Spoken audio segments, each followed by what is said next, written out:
What is up, guys? Welcome back to Between the Lines. My name is Coach Grover. I'm here to talk to y'all today about a couple different topics. But first, make sure you like, subscribe, listen to the podcast. I'm going to be streaming a new episode or going live just about every Monday. Sometimes every Monday and Friday. It depends. I'll keep you guys up to date on that. But with the school year coming right around the bend here, definitely something that we need to make sure that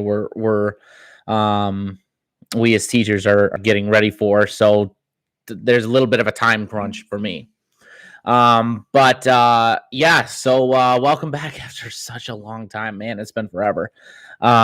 Just been traveling a lot, seeing family, friends, things like that. So now it's time to get back to it. It's time to start talking about some tough issues and some tough things going on in schools. And the first topic that we're going to talk about today is none other than the Illinois State Sex Education Bill. Now, for those of you who don't know what the Illinois State Education Bill is, or are not privy to looking this stuff up, primarily the Illinois State Legislature passed a bill that is a K-12 curriculum that has some questionable benchmarks, and we'll dive in there into it.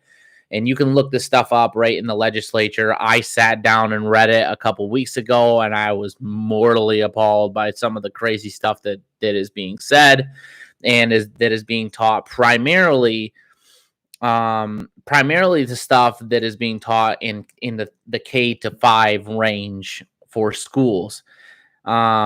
Typically, I'm very much more open-minded when it comes to certain stuff that we're teaching in high school, but I'm very much a firm believer that in elementary and then in middle school, there are certain things that I believe as teachers we need to steer away from. And we'll talk about that in a minute. But to kind of get you guys a little background on the information. So the Illinois State Legislature passed this bill months ago at this point. And you're probably wondering, like, well, Coach, why didn't you talk about it a couple months ago? Well, considering the fact that the podcast hadn't started a couple months ago, this is something that is definitely needs to be talked about. So, in this K-12 curriculum, it is from my understanding, it is geared towards LGBTQ plus terminology, social justice terminology, and it is geared towards certain benchmarks that the kids have to know at certain grade levels. For example, if I were just talking about what a benchmark is, if at 5th grade they need to know who signed the Declaration of Independence, whatever, that would be a benchmark. That would be something that they would need to test usually in order to make sure that they can show what they've learned. Now, with that being said, this bill is a hot load of garbage, to be completely honest with you. It is just terrible. Now, do I believe that teachers have a role of teaching sex education in schools? To a certain extent, I do. I think, and that might be a controversial topic for some of my teacher friends that are a little bit more conservative leaning. But very much so, I am more of the kind of person that I'd rather give them the information in high school in an 8th grade so that they know, so that they have the information to use. It's better to have it, not need it, than need it and not have it. But some of the stuff that's being pushed in elementary schools, now I definitely have a serious problem with that. Now, some of the crazy stuff that is going on. So let's talk about the benchmark that really I have a serious problem with. the first benchmark talking about this is second grade. So in this curriculum, by second grade, your child, now I want you to close your eyes. If you don't have kids, I want you to close your eyes and think about this for a minute in terms of your son or daughter comes home from school. Okay. They say, Mom or Dad, can you help me with my homework? Which some places don't even assign homework anymore, but that's a whole nother deal. But Mom and Dad, I need help with my homework. Can you help me with this? Naturally, you're like, yeah, sure. So then they sit on the table. They whip out this piece of paper, and it talks about gender identities. What is a gender identity? What is gender? What is we need to label the genitalia of a man and a woman.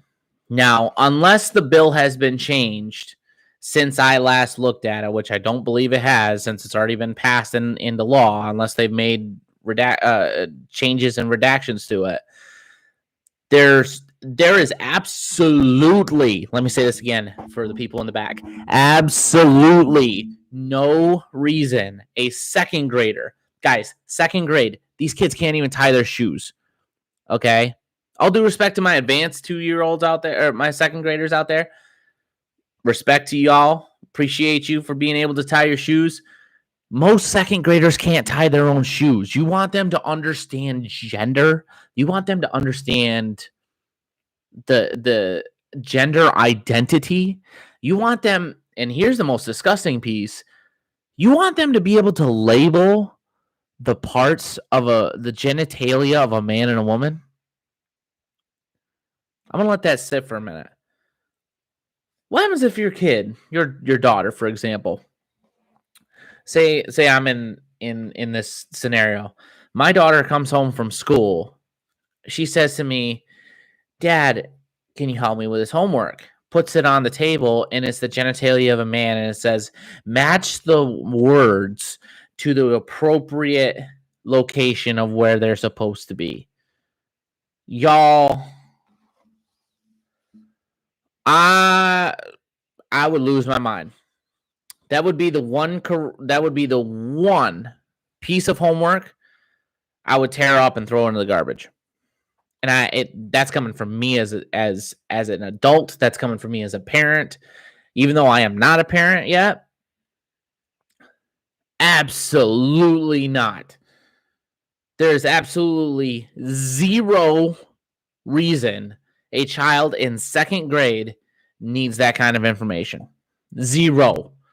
Now, if we're talking a child in 8th grade, yeah, then maybe we're going to have a conversation here. But in second grade,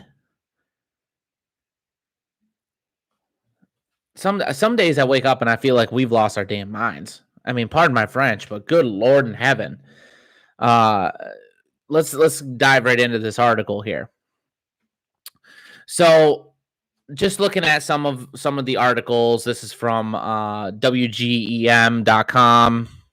I'll make sure to put the link in the description.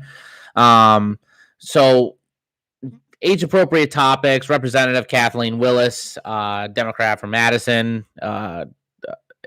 also supported the initiative. She explains to her younger students, K-2, would focus on personal safety and what it means to be a good friend. That's not true. Okay. Either she did not, either they changed the bill or she completely outright lied point blank. I mean, she also goes on to explain that 3rd and 5th grade would focus on healthy relationships and how they would change physically, socially, and emotionally. Not a huge fan of that either. I'm more of a fan of teaching them that stuff 7th and 8th grade once they start getting up into that stuff. Then she continued to talk about what would be discussed here on out, which is neither here nor there. That is not the problem I have with this bill. The biggest problem I have with this bill is what she says after. Every child does not have a parent that is willing to take the time or the ability to have those hard discussions.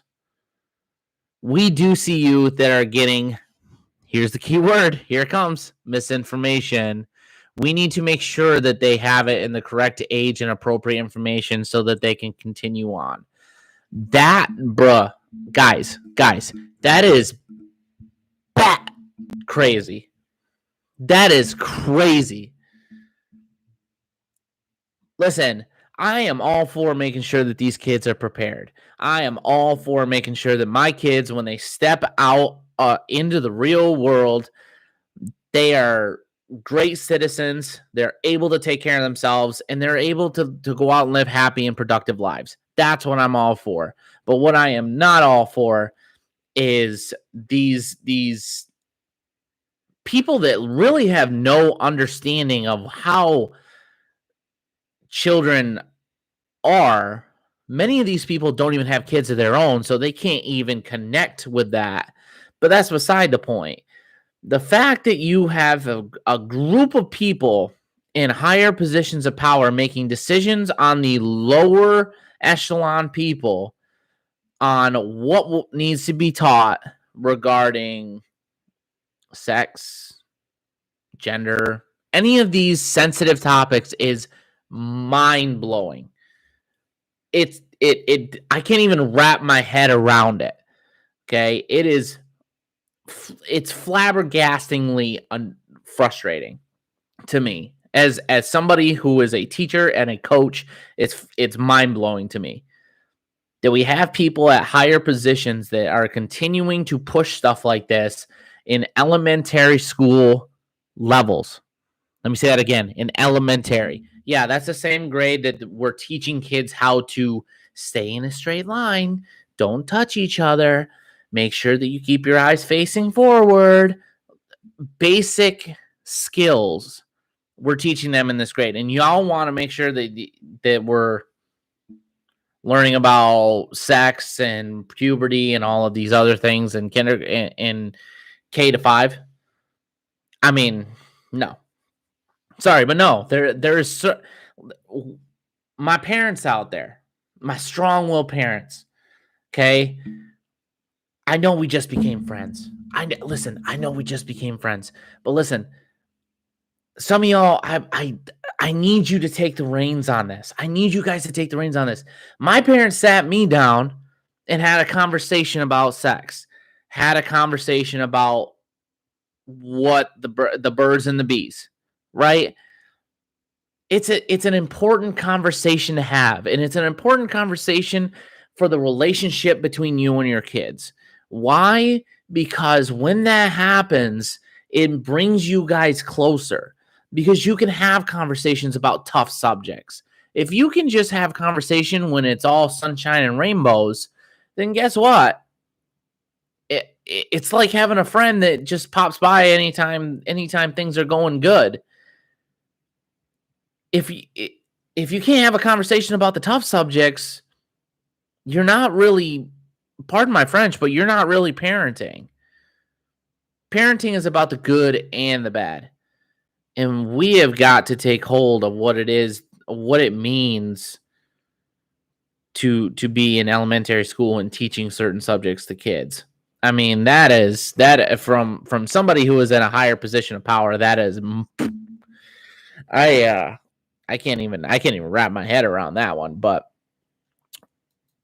so if you guys have the opportunity, highly recommend that that you guys look into that. I'm very much the person that I prefer you guys to do your own homework.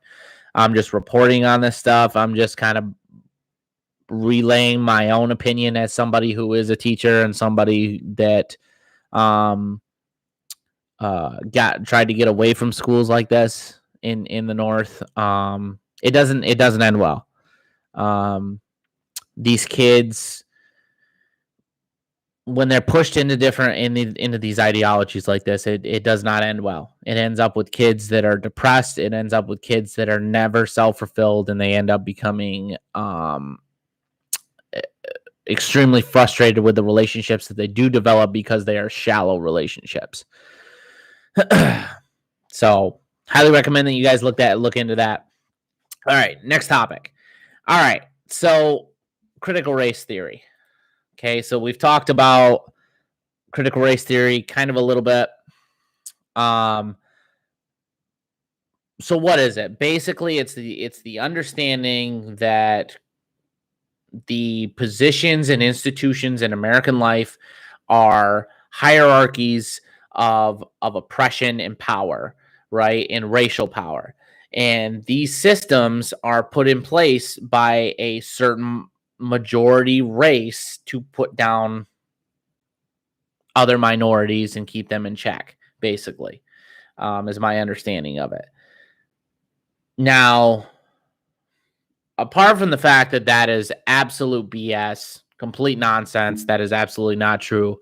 A lot of CRT, which is what the nickname is, a lot of CRT advocates will note that, oh, it's just teaching of real history. No, it's a pseudo history that is designed to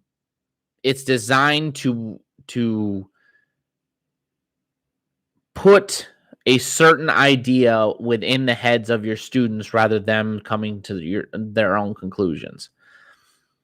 It's the idea that America is this bad, horrible place, even though statistics say and the facts say that every single ethnic group in the United States does leaps and bounds better here than anywhere else in the entire world.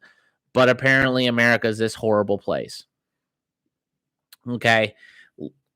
Moving away from that. Okay. Fairfax County. Okay. In Virginia, I believe it is.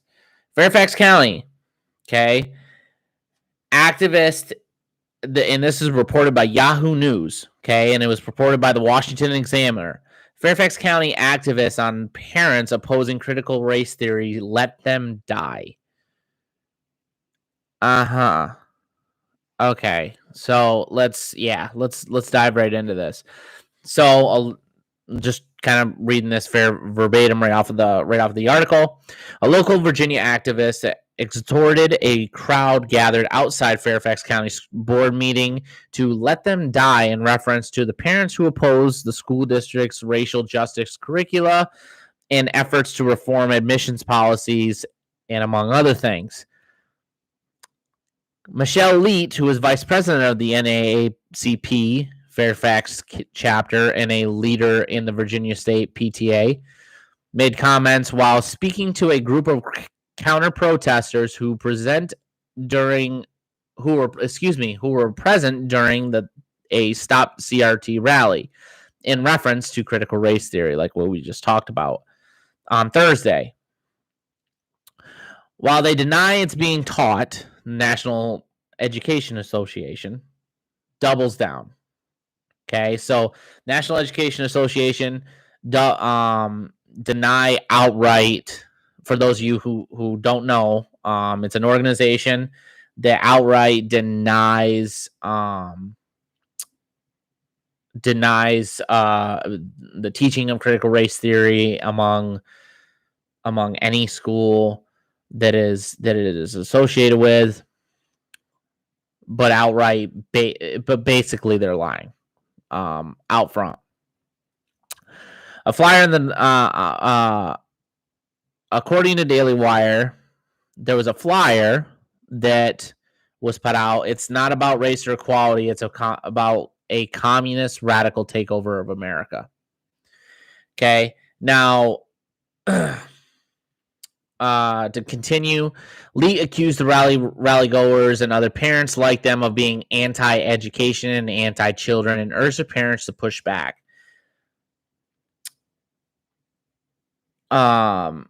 So let's meet and remain steadfast in speaking the truth, tearing down double standards and refuting double talk. Let's prepare our children for a world they deserve. Let's deny this off-key band of people that are anti-education, anti-teacher, anti-equity, not equality, equity, anti-history, anti-racial reckoning, anti-opportunities, anti-help people, anti-diversity, anti-platform, anti-science, anti-charge agent, anti-social justice, anti-worker,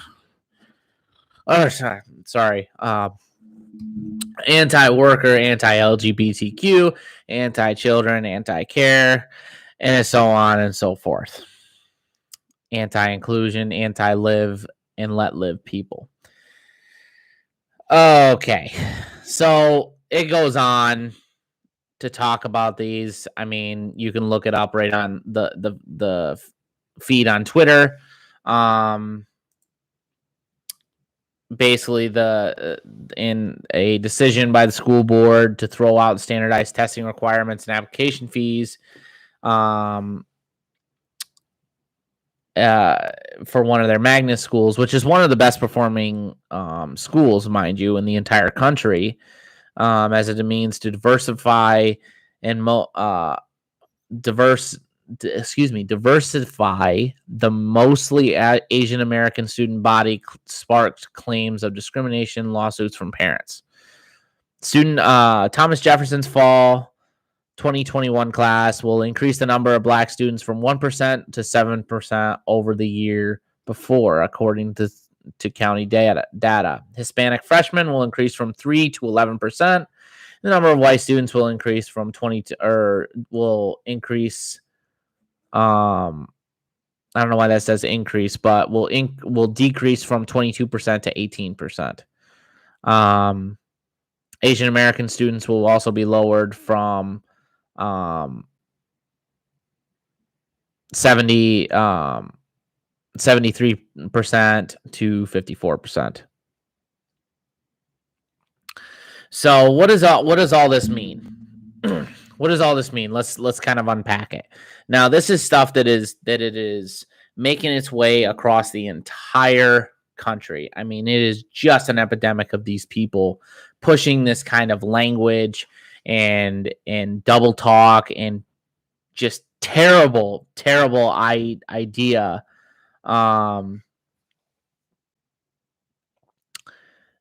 Basically, what this is, first of all, this is an othering of people. Okay, when you this racial reckoning and this anti this and anti that and anti this, it is a way to other people to point to them and say they are the people that you cannot listen to. They are crazy. You don't have to listen to them. They are criminals, right? By saying that they are anti-life and anti-education, anti-teachers, it basically forces other people. It's a way of forcing other people to look at them as they are lesser human beings than what we are. We know what to do, right? Now, my stance on standardized testing, there are certain aspects of standardized testing I understand. There are certain aspects of standardized testing that I'm not a huge fan of, but there has to be a measurement in schools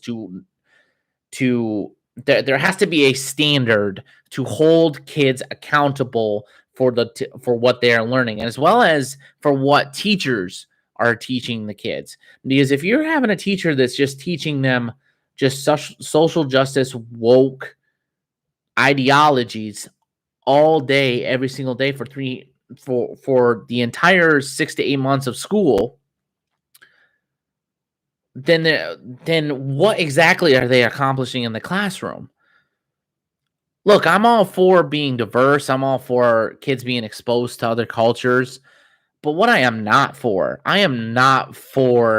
kids being pushed this pseudo CRT garbage that gained traction with the New York Times, and it is a garbage ideology. Makes zero sense, and it's a way to divide Americans. That is what it does. It is a way to divide Americans along racial lines, because in America, we don't really have classes here. I mean, there's the upper class, middle class, and lower class, but here in America, unlike many other countries around the world, there's not so much of there's not much of a class here in America, because you change all the time according to what your profession is, your education level, etc. But at the same time, you cannot deny that there has been racial issues in this country for years, right? Not in the past 20 years. I'm not going to argue the past 20 years. You cannot to look at America's past and see only great things is to whitewash all of the horrible things. But to specifically point out only the terrible things and not look at the great things that America has done completely whitewashes all the good that America has done. There's a yin and a yang when it comes to this stuff.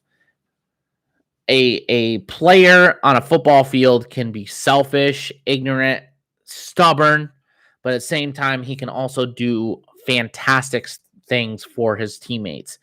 He can be helpful. He can be courageous. There are so many. It's a two-sided coin. Now, do I believe that it should be taught in schools? Absolutely not.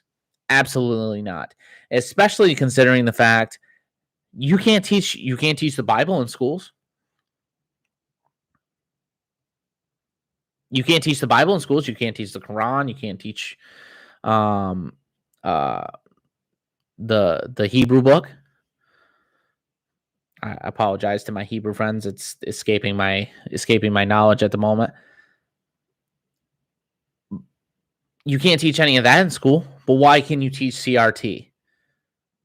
Because it goes along with your worldview of what you think America is, right? What you believe is the worst country in the world, and it needs to be torn out root and stem, right?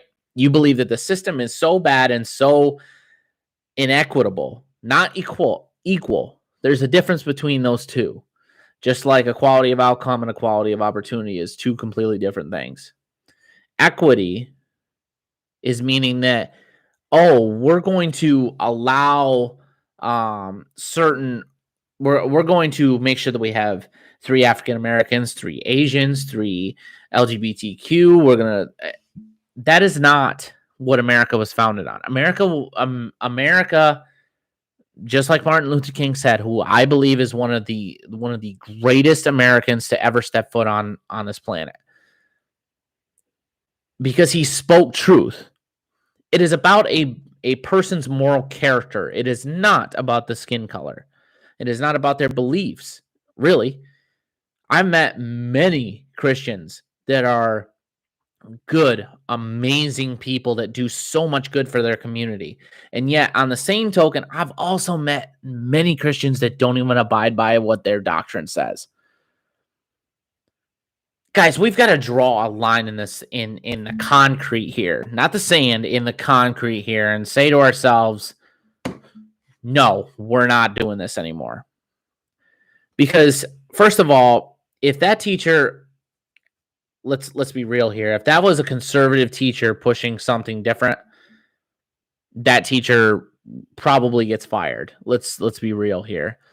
Now, do I believe that teacher, I don't know if that was a teacher or just an activist. I'm not 100% sure, because there are teachers that are activists, and to me, I think they do, depending on what kind of message they push to their kids. I think that is a great disservice to teaching in general.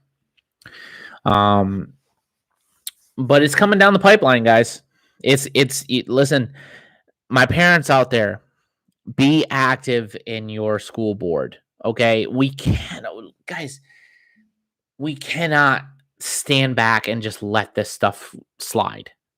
We can't, because the moment that you give ground is the moment that they're going to be like, oh, well, we want some more. Well, we want some more.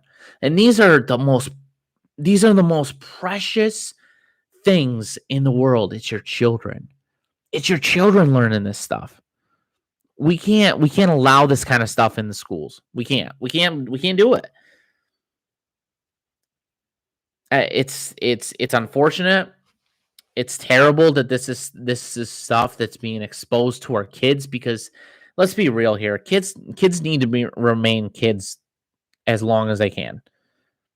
Now, I'm all for when you get into high school, okay, it's time to take initiative on your life, and it's time to go out there and make something of yourself. But in no way, shape, or form should social justice or the sex education bill or anything like that be taught in between the grades of K to 5. Nope. Zero, zilch, none. Should not be taught. And if you want to stop it, you got to be a part of your school boards. You got to, and it's starting to happen right now. People are starting to wake up. People are starting to stand up and say, no, we don't want this kind of stuff. And listen to my liberal friends out there. Listen, I understand. You don't want to come off as a jerk. My conservative friends, I understand you guys don't want to come off as jerks. Okay, I'm talking to both sides of the aisle here. This is between the lines. We're not Republican. We're not Democrat. We're not doing this stuff. We're looking in between the line, and we're calling it right down the middle. Look, I understand that you guys don't want to seem insensitive. You don't want to seem racist. You don't want to seem sexist. All of these different things. But listen, the moment it's like in a friendship. Things can go really, really well in a friendship when all you do is say yes, yes, yes all the time. But the moment that you say no, ooh, that stings a little bit, right? The moment you say no, it's like, ooh, I don't know if we can continue doing this. Like this is tough on our friendship, right?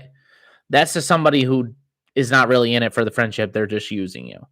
Okay, guys, step up in your school boards, step up in your communities, make your voices heard, and take back your school, your schools and your school boards.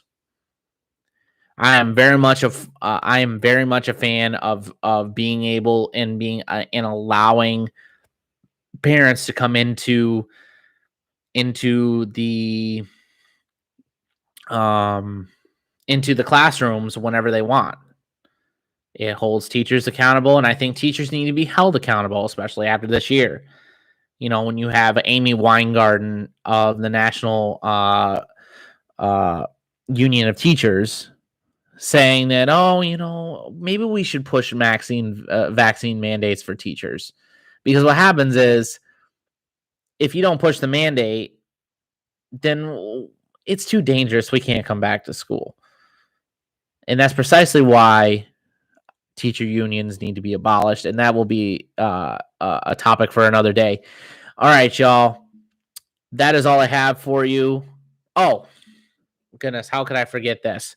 Last thing that we're going to talk about today is this infrastructure package that was passed today, a 1.2 trillion bipartisan package on Tuesday, which is today. Biden said that, this is a fantastic, after years and years of working on this will truly transform America. No, it won't. Okay. First of all, this isn't going to do anything for a majority of this stuff is not even geared towards roads, bridges, things like that. It's geared towards stuff that has nothing to do with infrastructure. And yet they're going to pass a 1.2 trillion, which to me, as somebody who's a conservative, I look at the Republican side and I'm like, what are you doing? Why? Why are we spending this ridiculous amount of money on stuff that doesn't need to be spent on? But I digress. I'm all for working together on certain issues, but when the issue that you are spending money on isn't an issue, that's when I have a problem. There's no point in spending money on my car if it's a Porsche Carrera GT. I mean, there's no point in spending $2 million on my Ford GT when it's a beautiful car. Okay. It makes zero sense when that money could be used in other places to better suit your life. That's all I have for y'all today. Look down in the description for some of the articles regarding CRT and the sex education bill in Illinois. Get out there, make sure that your voices are heard. My name is Coach Grover. This is Between the Lines. Make sure you like and subscribe, and I will see you guys next week.